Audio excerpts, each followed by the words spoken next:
Selamat malam.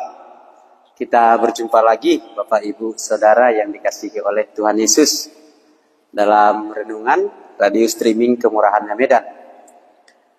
Sebelum kita memulai renungan kita hari ini, mari kita sama-sama berdoa. Terima kasih Tuhan Yesus untuk waktu dan kesempatan masih kami boleh Tuhan berikan bersama-sama membaca dan merenungkan firman-Mu. Tuhan Yesus, hari ini kami mau kembali merenungkan bahagian firman Tuhan. Roh Kuduslah yang menolong kami supaya kami bisa mengerti rahasia kebenaran-Mu itu. Dan Tuhan sendirilah yang mengungkapkannya bagi kami, sehingga kami bisa mengerti firman Tuhan yang mau kami baca dan renungkan hari ini. Terima kasih Tuhan Yesus, kami menyerahkan renungan malam ini hanya ke dalam tangan-Mu. Amin.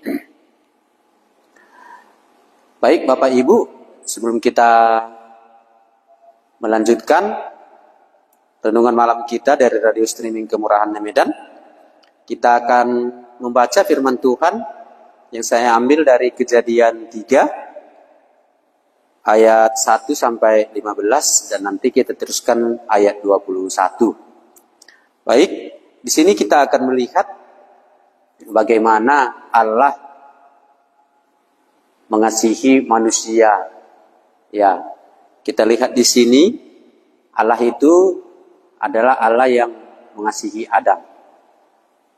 Sebelum Adam jatuh ke dalam dosa, sebelum manusia jatuh ke dalam dosa, Allah sudah mengasihi Adam.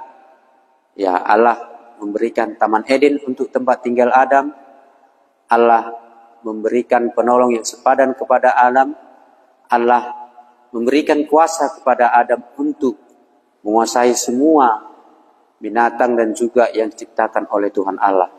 Jadi di sini inilah yang diberikan oleh Allah kepada manusia, kepada Adam. Allah mengasihi Adam, diberikannya kuasa, diberikannya penolong yang sepadan, diberikannya makanan, diberikannya tempat tinggal. Itulah sebelum Adam jatuh ke dalam dosa. Ya. Dan di sini kita lihat manusia jatuh ke dalam dosa. Saya bacakan untuk kita. Adapun ular ialah yang paling cerdik dari segala binatang di darat yang dijadikan oleh Tuhan Allah. Ular itu berkata kepada perempuan itu, tentulah Allah berfirman, semua pohon dalam taman ini jangan kamu makan buahnya. Jangan kamu makan buahnya, bukan? Lalu sahut perempuan itu kepada ular itu, buah pohon-pohonan dalam taman ini boleh kami makan. Tetapi tentang buah pohon yang ada di tengah-tengah taman, Allah berfirman, jangan kamu makan ataupun raba buah itu, nanti kamu mati. Ya, jadi ini kita lihat bagaimana caranya iblis itu tadi membuat Adam jatuh ke dalam dosa, membuat Hawa dan juga Adam jatuh ke dalam dosa. Ya. Ada cara tipu iblis kita lihat di sini yang memperdaya manusia itu. Ya, kita teruskan di ayat 4. Tetapi ular itu berkata kepada perempuan itu, sekali-kali kamu tidak akan mati. Tetapi Allah mengetahui bahwa pada waktu kamu memakannya, matamu akan terbuka dan kamu akan menjadi seperti Allah, tahu tentang yang baik dan yang jahat. Jadi di sini kalau kita lihat caranya, mereka ada negosiasi. Makanya manusia itu jatuh ke dalam dosa karena dia memberikan waktu, memberikan dia bernegosiasi. Ataupun ada waktu dan kesempatan diberikannya kepada iblis untuk berbicara dengan dia. Ya, seperti ada suatu kesempatan yang diberikan oleh Hawa kepada iblis untuk membujuk dia. Makanya kalau kita memberikan waktu kita kepada iblis bernegosiasi, makanya kita bisa jatuh dalam dosa. Sama seperti yang terjadi kepada Hawa ini. Ya, kita teruskan di ayat 6. Perempuan itu melihat bahwa buah pohon itu baik untuk dimakan dan sedap kelihatannya. Lagi pula pohon itu menarik hati karena memberi pengertian. Lalu ia mengambil dari buahnya dan dimakannya dan diberikannya juga kepada suaminya yang bersama-sama dengan dia, dan suaminya pun memakannya. Ya. Ini tadi akibat memberikan waktu ataupun kesempatan kepada iblis tadi berbicara, ataupun ada kesempatan diberikan kepada iblis untuk komunikasi dengan kita. Makanya semakin diberikan kepada Hawa tadi, dilihatnya buah pohon itu menarik dan memberi pengertian. Kesempatan ini dimanfaatkan oleh iblis menguasai Hawa sehingga dia lupa apa yang telah dikatakan oleh Allah kepadanya. Kesempatan diberikannya kepada iblis yang membuat Hawa tidak taat kepada perintah yang diberikan oleh Allah kepada Hawa. Makanya kita pun dalam hidup kita bisa kita sama seperti Hawa ini. Saya pernah mengalami hal yang demikian. Kenikmatan dunia, tentang harta, tentang uang, saya berikan kesempatan kepada iblis untuk menguasai pemikiranku sehingga aku jatuh. Sehingga aku jatuh dalam dosa. Aku terperangkap di dalam kesempatan menggunakan uang yang tidak baik. Aku yang dulunya sudah mendengar firman Tuhan jangan berhutang, tapi karena aku berikan kesempatan kepada iblis untuk menggoda aku, maka aku jatuh ke dalam berhutang. Saya pernah mengalami hal demikian seperti yang dialami oleh Hawa ini. Ya, inilah yang membuat manusia tadi jatuh ke dalam dosa. Saya teruskan. Maka terbukalah mata mereka berdua dan mereka tahu bahwa mereka telanjang. Lalu mereka menyemat daun pohon ara dan membuat syahwat. Ya, setelah manusia tadi jatuh ke dalam dosa, kita lihat cara iblis untuk memutarbalikkan fakta apa yang dikatakan oleh Allah kepada perempuan itu, sehingga perempuan itu jatuh ke dalam dosa. Nah, akibat Hawa dan Adam tidak melakukan apa yang dikatakan oleh Allah kepada mereka, akibat perempuan dan Adam dan Hawa tidak mentaati yang diperintahkan oleh Allah kepada mereka, tidak mentaati firman Tuhan yang dikatakan kepada Adam dan Hawa, manusia itu jatuh ke dalam dosa dan ada akibat yang mereka dapatkan. Karena sebelumnya Tuhan sudah memperingatkan kepada Adam dan Hawa, sudah diberikan firman, semua buah dalam taman ini boleh kamu makan dengan bebas, tetapi tentang buah pohon yang ada di tengah taman, jangan kamu makan buahnya. Dan Adam dan Hawa melanggar firman Allah yang diberikan kepada mereka. Jadi dosa itu, kalau kita lihat dalam bagian ini adalah apa? Tidak mentaati firman Tuhan. Melanggar firman Tuhan, itulah dosa. Dan apa akibatnya? Maka terbukalah mata mereka dan mereka tahu mereka telanjang. Sudah hilang kemuliaan yang diberikan oleh Allah kepada manusia tadi. Sudah tahu mereka apa kekurangan mereka. Sudah ada yang kurang dalam tubuh manusia tadi. Akibat dosa itu mengakibatkan kita kurang. Itulah simpelnya dosa. Dosa itu berarti kurang. Karena itu yang terjadi dalam bagian ini kepada Hawa, kepada Adam. Kurang. Makanya kita pun bisa dari hari ke hari kita rasa kurang.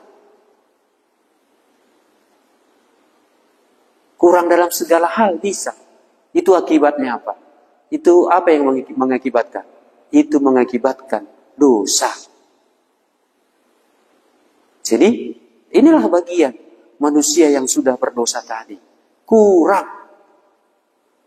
Makanya ada usaha yang dilakukan oleh Adam dan Hawa untuk menutupi kekurangan mereka.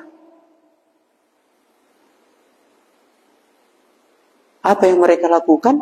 Mereka menyemat daun pohon ara dan membuat cawat. Inilah usaha yang dilakukan oleh Adam dan Hawa untuk menutupi kekurangan mereka.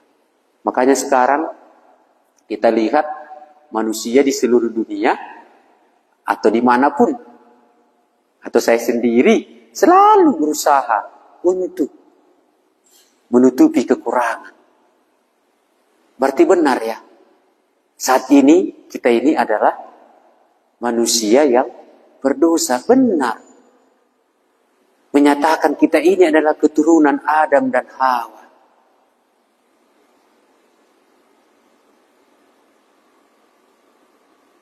Karena di mana-mana sekarang kebanyakan manusia selalu merasa kurang. Ini yang terjadi kepada manusia. Jadi tadi Allah sudah menunjukkan kepada Adam semua yang diperlukan oleh Adam diberikan oleh Allah.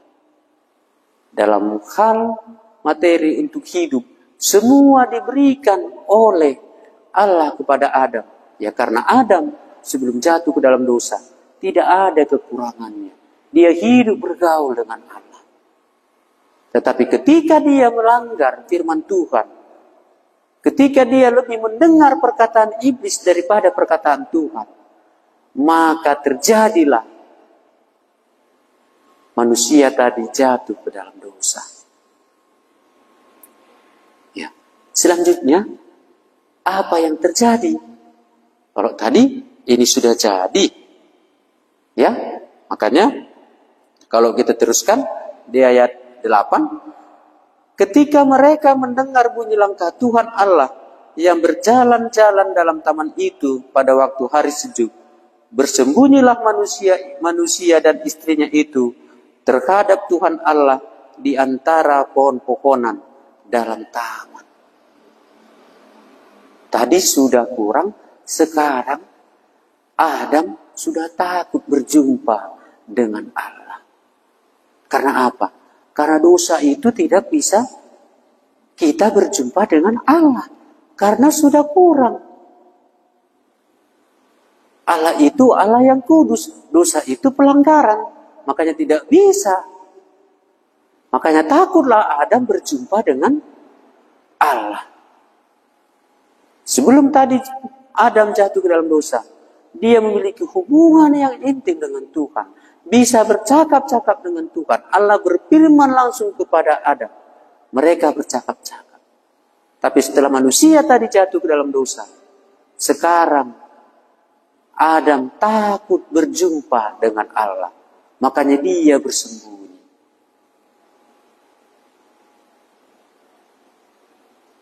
Tetapi yang mau kita lihat, walaupun manusia tadi bersembunyi terhadap Allah, tapi Allah datang menjumpai Adam. Inilah selanjutnya kasih Allah yang ditunjukkannya kepada Adam. Walaupun manusia tadi berusaha bersembunyi dari hadapan Allah, apakah Allah tidak tahu Adam bersembunyi? Tahu, makanya Allah datang mencari Adam.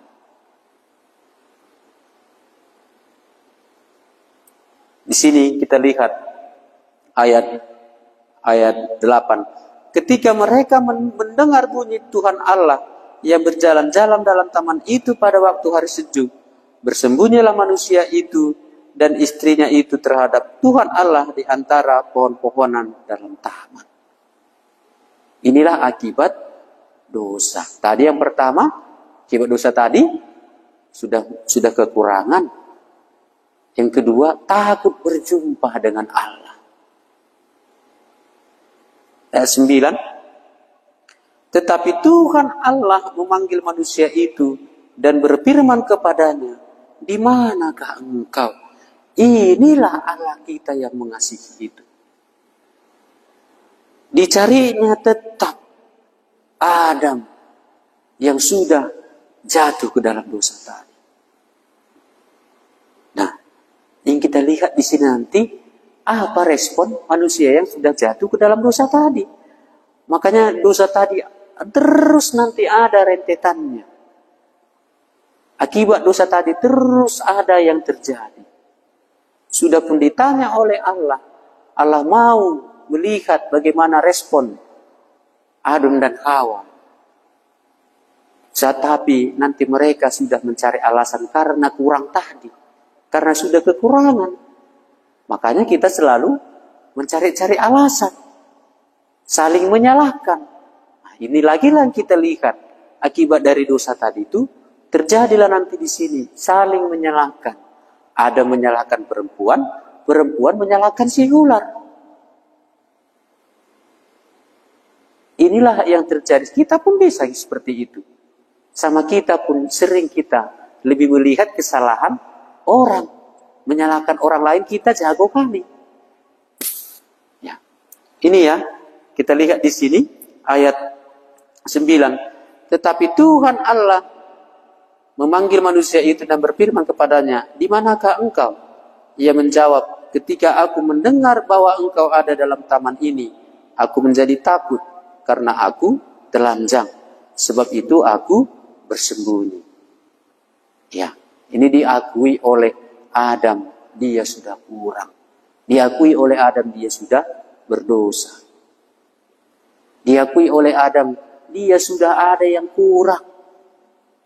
Sudah kehilangan dia. Selanjutnya ayat 11. Firman-Nya, siapakah yang memberitahukan kepadamu bahwa engkau telanjang? Apakah engkau makan dari buah pohon yang kularang engkau makan itu? Ya, ini ditanya oleh Allah manusia tadi. Lalu apa jawab manusia tadi? Teruskan ya. Ayat 12 katakan, manusia itu menjawab, perempuan yang kau tempatkan di sisiku, dialah yang memberi dari buah pohon itu kepadaku, maka aku makan. Di sini kita lihat manusia tadi menyalahkan perempuan yang diberikan oleh Allah kepadanya.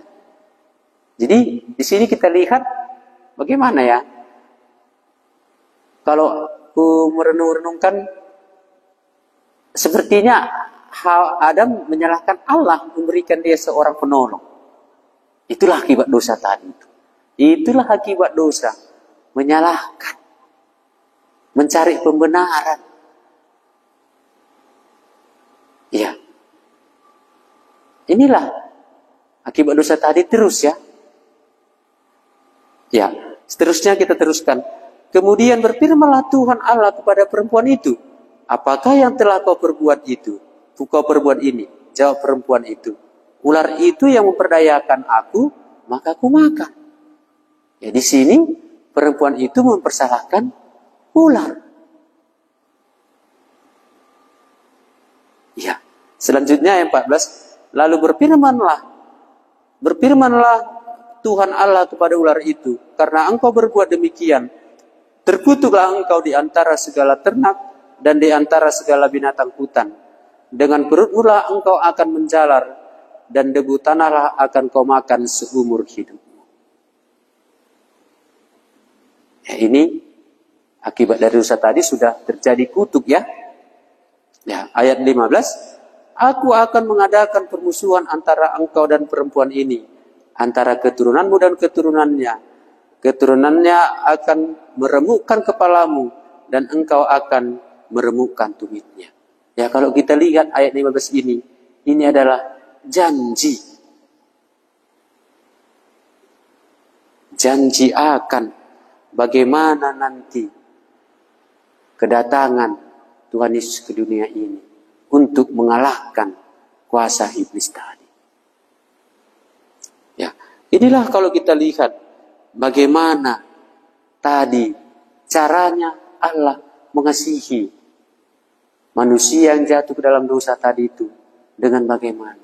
Kalau kita lihat tadi bagian pertama, Allah sudah mengasihi Adam sebelum dia jatuh ke dalam dosa. Diberikannya semua apa yang diperlukan oleh Adam. Dan setelah manusia tadi jatuh ke dalam dosa, ada yang mereka buat usaha untuk menutupi kekurangan mereka. Dan di mana bisa kita lihat Allah mengasihi mereka.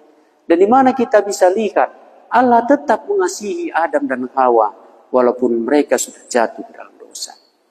Tadi Hawa dan Adam memakai cara mereka sendiri, mengambil daun pohon ara untuk menutupi kekurangan mereka. Tetapi bukan itu yang berkenan di hadapan Allah. Tetapi apa yang diperbuat oleh Allah nanti yang berkenan, itulah yang harus dipakaikan mereka. Itulah harus mereka terima sehingga bisa menutupi kekurangan mereka, bisa menutupi ketelanjangan. Kalau demikian, apa yang diperbuat oleh Allah selanjutnya? Mengasihi Adam dan Hawa. Walaupun mereka sudah jatuh ke dalam dosa.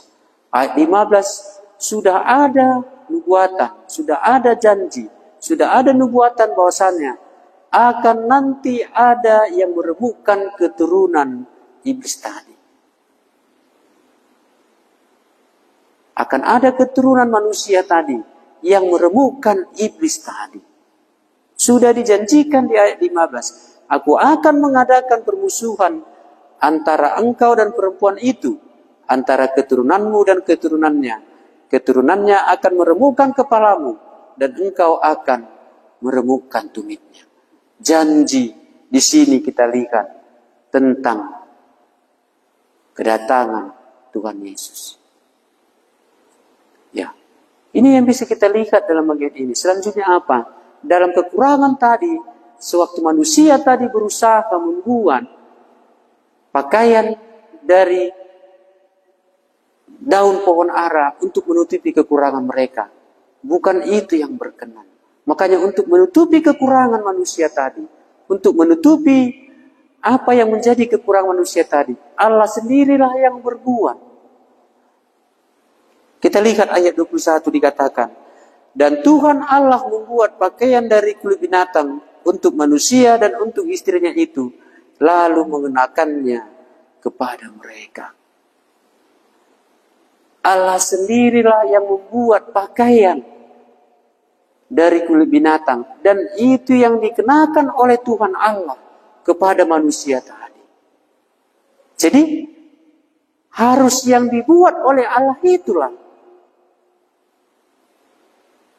yang harus dipakai oleh Adam dan Hawa. Karena Allah sendiri yang memakaikan kulit binatang itu kepada Adam dan Hawa sehingga pas. Sehingga mereka tidak telanjang lagi. Kalau kita lihat di sini, sewaktu Allah membuat pakaian dari kulit binatang itu, berarti harus ada binatang yang dikorbankan. Harus ada penumpahan darah.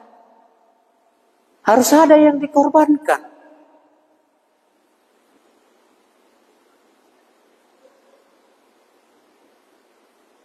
Inilah yang dibuat oleh Allah terhadap manusia sewaktu di Taman Eden. Allah mengasihi Adam dan Hawa. Allah memakaikan kulit binatang kepada Adam dan Hawa. Nah, untuk kita saat ini, di mana Allah mengasihi kita? Allah menunjukkan kasihnya kepada Adam dan Hawa. Walaupun mereka berbuat dosa, walaupun mereka memang harus menjalani hukuman, tetapi Allah tetap mengasihi Adam dan Hawa.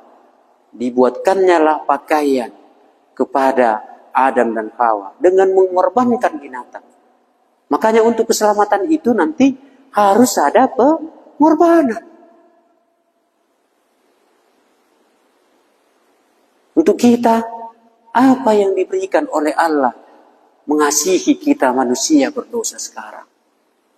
Karena Yohanes 1 ayat 29 katakan, lihatlah anak domba Allah yang datang menghapus dosa dunia.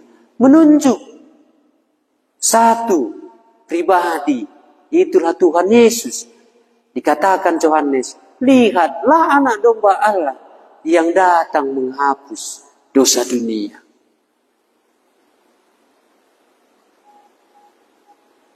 Jadi untuk kita saat ini, apa yang diberikan oleh Allah kepada kita? Karena begitu besar kasih Allah akan dunia ini. Sehingga ia mengaruniakan anak yang tunggal. Supaya setiap orang yang percaya kepadanya tidak binasa, melainkan beroleh hidup yang kekal. Beginilah sekarang cara Allah mengasihi kita pada zaman kita ini.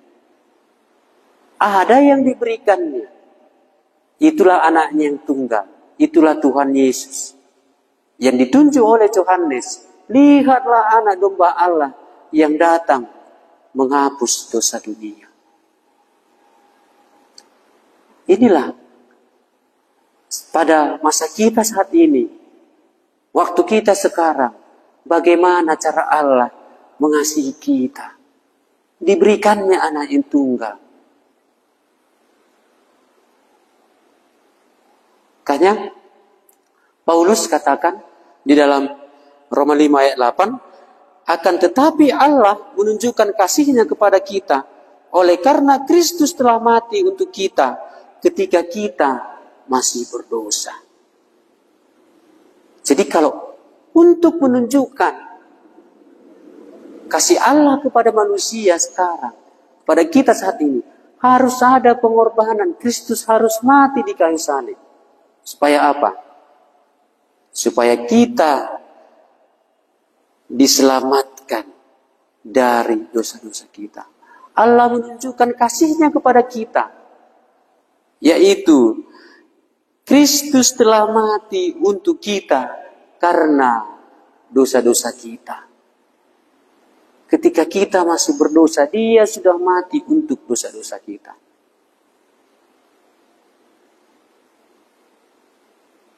Inilah agak berbeda sedikit bagaimana Allah mengasihi Adam dan Hawa dan bagaimana Allah mengasihi kita pada masa kita sekarang. Kristus telah mati untuk pengampunan dosa. Dan Kristus telah mati ketika kita masih berdosa.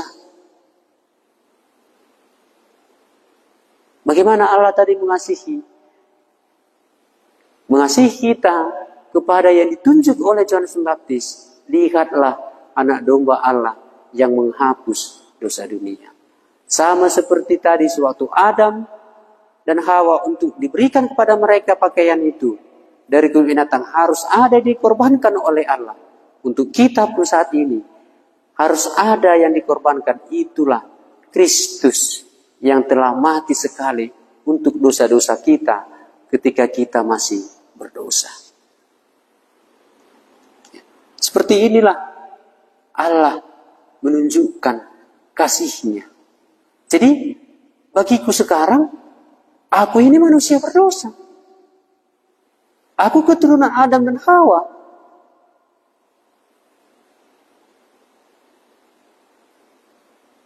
Oleh karena itu aku manusia yang sudah kena hukuman. Sama seperti Adam dan Hawa sudah kena hukum. Sewaktu mereka makan buah pohon itu, mereka akan mati. Mati secara hubungannya dengan Allah, sehingga mereka takut berjumpa dengan Allah. Dan mati juga nanti tubuh jasmaninya. Aku juga mendapat bagian yang sama, karena aku keturunan Adam dan Hawa. Oleh karena itu, bagaimana sekarang harus kubuat? Apakah aku harus seperti Adam dan Hawa? Mencari usaha, membuat usaha supaya aku bisa benar di hadapan Allah? Tidak. Tapi Allah menunjukkan kasih-Nya kepada kita. Kristus telah mati sekali untuk dosa kita. ketika kita masih berdosa. Karena begitu besar kasih Allah kepada dunia, sehingga Dia telah mengaruniakan anaknya yang tunggal, supaya setiap orang yang percaya kepadanya tidak binasa, melainkan beroleh hidup yang kekal. Sama seperti Adam dan Hawa yang harus menerima apa yang diperbuat oleh Allah. Maka aku pun saat ini harus sama seperti Adam dan Hawa. Kuterimalah apa yang diperbuat oleh Allah ini, sehingga aku bisa dibenarkan dari dosa-dosaku. Karena aku ini manusia yang berdosa. Ya, inilah bagian firman Tuhan yang menjadi renungan kita hari ini. Kiranya Roh Kuduslah yang memberikan pengertian kepada kita, supaya semakin kita mengenal Allah yang mengasihi kita, itulah Yesus Kristus itu. Kita berdoa. Terima kasih Tuhan Yesus atas kasih-Mu yang besar. Engkau yang telah mati di kayu salib untuk dosa-dosa kami. Engkau telah mati ketika kami masih berdosa, supaya kami bisa dibenarkan dari dosa kami itu. Supaya kami bisa menerima kasih Allah dan percaya kepadamu. Karena begitu besar kasih Allah itu yang harus kami terima, sehingga kami harus percaya kepada apa yang diberikan oleh Allah itu. Karena begitu besar kasih Allah akan dunia ini, sehingga Ia telah mengaruniakan anak yang tunggal, supaya setiap orang yang percaya kepadamu tidak binasa, melainkan beroleh hidup yang kekal. Terima kasih untuk kasih-Mu dalam hidup kami manusia yang berdosa ini. Terima kasih Tuhan Yesus, terpujilah nama-Mu. Amin.